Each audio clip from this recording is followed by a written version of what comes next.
Yotishdan avvalgi 15 daqiqa ko'zingizni yumib, ko'rpantaga kirib, qorong'i xonada yotarkansiz. Xayolingizdan nimalar o'tishiga qarab, siz o'zingiz kimligingizni juda yaxshi bilsangiz bo'ladi.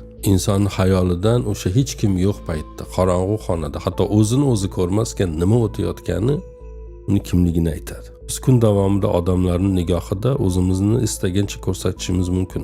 Aqlli, dono, haqgo'y, rostgo'y, halol bilov biri o'laroq.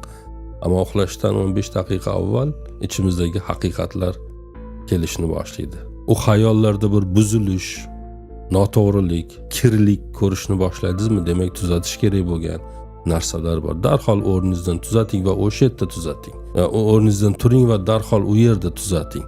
Savol berishdan qo'rqmang. Meni xayolimga bu yomon narsa, yomon gap, bu yomon fikr nega keldi?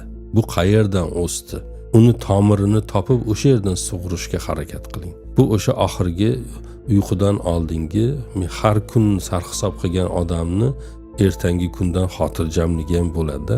Chunki siz bugun sarhisob qilar ekansiz, ko'rganingiz xatoni ertaga takrorlamaysizda. Ertaga ham u sizni uyqungizni qochirishini istamaysizda.